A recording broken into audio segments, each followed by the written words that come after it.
All right, what's going on, guys? Trev back again, here to bring you another video. This one's going to be doing another Q&A video answer segment type of video leading up to The Walking Dead Season 7.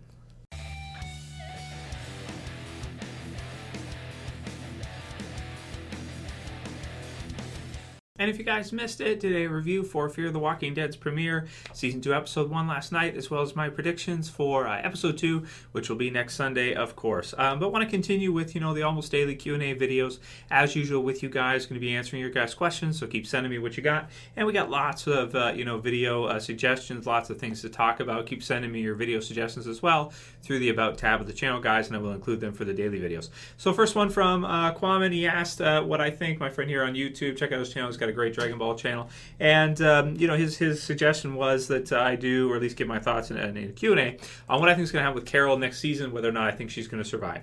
So of course Carol's been shot twice. We have her and Morgan that are together that seem to be heading towards the kingdom, where she'll get medical attention of some kind. I don't know if they have a doctor at the kingdom or not.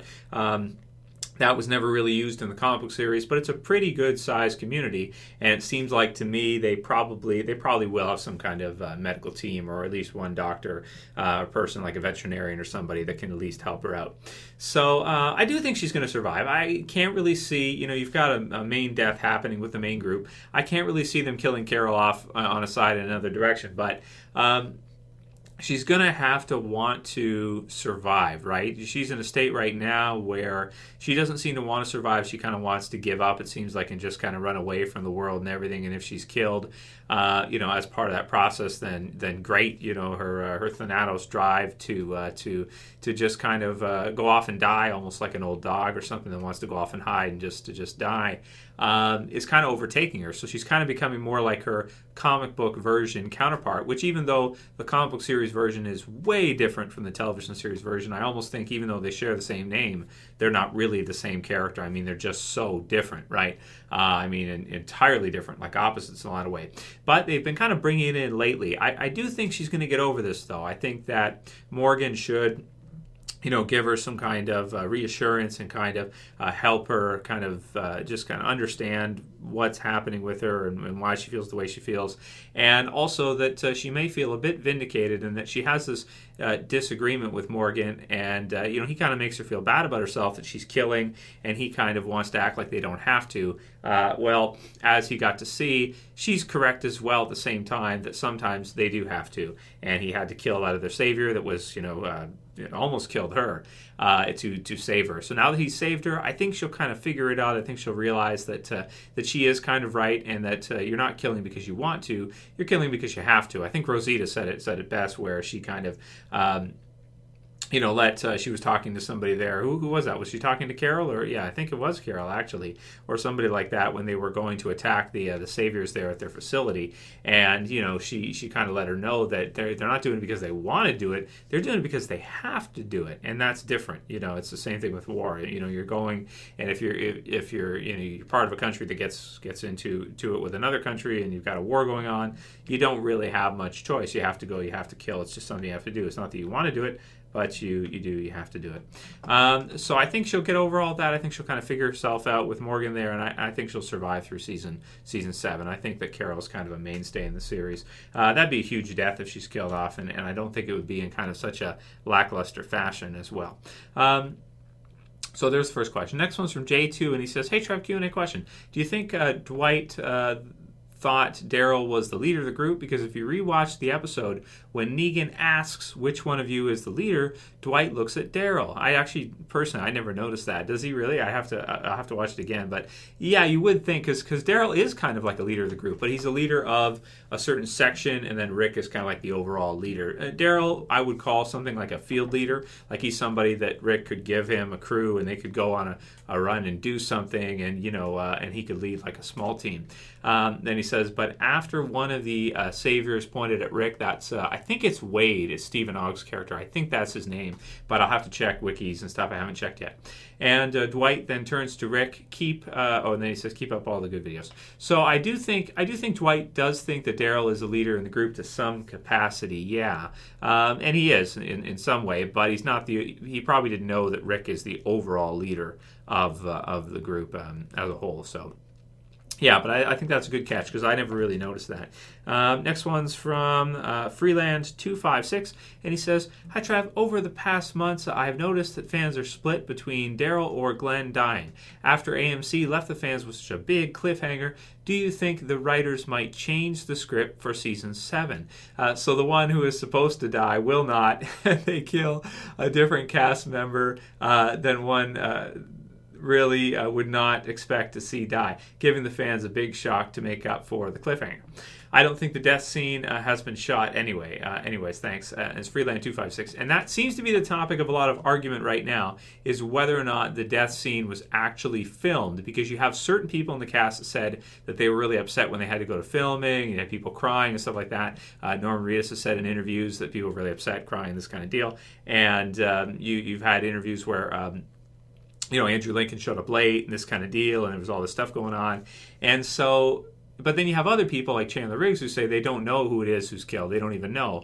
And that's why it's really interesting right now because you really can't say one way or another. It's not that they're having conflicting stories. It's that it seems like from some of them that they do know who's to be killed, and then it seems like from others that they don't. So maybe they read ahead in the comics. They knew the part was coming up, and that's why they were so upset by it or something. Or maybe just because they knew somebody was going to be killed off, but yet they didn't know who. Maybe that not knowing also made them upset. So it's hard to say, man. But no, I think the writers have an idea at this point. I mean, they have to plan out the whole season, which is going to be 16 episodes. If they do extended episodes like season 6, it's more like 17 and a half to 18 episodes, really. So, they've got to have that all planned out, I think. I don't think there's any way they could kind of swap it around or switch it as they go. Like, wait until we all talk about it online, check online, and then switch. No, I don't think so, Freeland.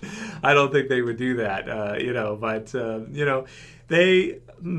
I think that they've set it up in a way where it could be, they've kind of set it this way. It could be a lot of different characters. Like it could be Eugene, like they purposefully have him kind of go off on his own and they kind of act like he's going to be killed, right? So he gives over the plans and stuff for the bullets.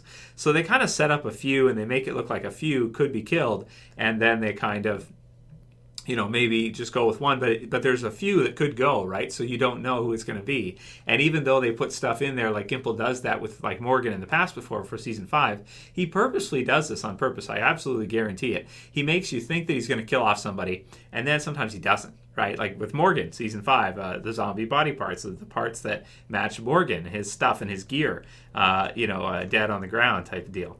So yeah, man, he does a great job of kind of really, he makes the show a show that can be intriguing. Like they put in enough effort so that it can be debated, right? So it's not just black and white and there's no questions or there's no nothing. He does it the right way, whereas you have shows like I always like to refer to Under the Dome, which was a show where there was way too many questions. We didn't know anything. There's all these questions and there's all this craziness, sci-fi stuff going on and aliens and stuff, and none of it makes any damn sense. So you got all these questions and they answer a few and then they ask a whole bunch more. The Walking Dead has a really nice mix of certain things that are unknown, and then you have to kind of wait to find out for sure and keep viewing in that. And Chris Hardwick had a good point that Game of Thrones basically did the same thing on HBO, where Jon Snow appears to be dead, but is he going to come back? And a lot of people think he will. A lot of people think he won't.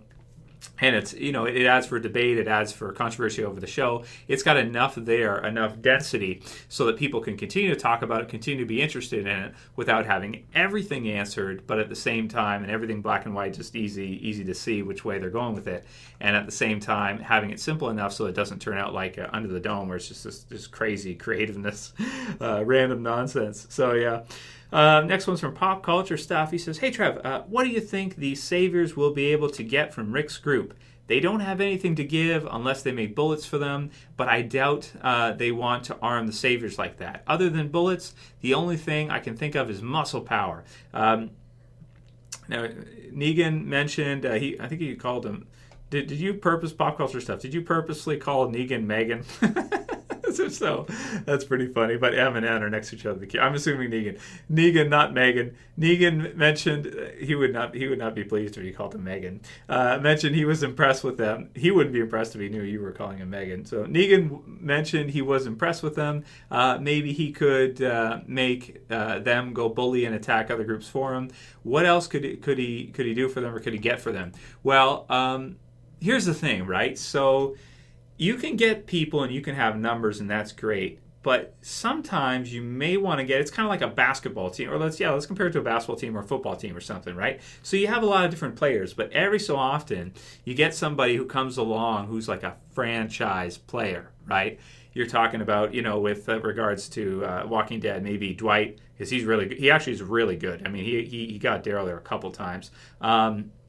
Stephen Ogg's character, who's the leader, Rick is one of those. So Rick is one where if he can get Rick on his side, I think he realizes how experienced Rick is, how smart he is, how skilled he is, and also that him and his group could do some amazing things. If they can go in and clear out an entire, station that's well defended, well armed, and everything, they can clear the whole place out. They had to have impressed Negan, and I do think he would want to have them for that, but also because with those kind of skills they'll be able to go out there in the world and get stuff for him and scavenge and do all that. They've got Alexandria, which is a really nice place, and if he attacks it, the whole place may be destroyed or burned down or something.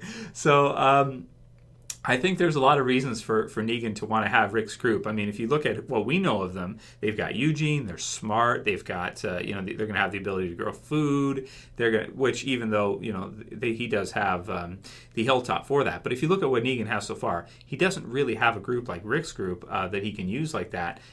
They do have their own unique abilities and skills, and he's got to respect at least their fighting power. I mean, geez, if he can add them, if they were to actually join and come in line, and then another group started with like a war or something, Rick would be somebody who he could put right up there, even above Dwight, even above, if he could trust him, above Stephen Ogg's character, probably Wade, and it'd be very, very useful. So Rick's group is very useful, even though they don't have that much stuff. But he doesn't know all that they have right now. He knows they have a good amount. They at least have transportation. They have firearms and all kinds of stuff too. So plus they stole a lot of stuff from him. So they got a lot of their guns, right?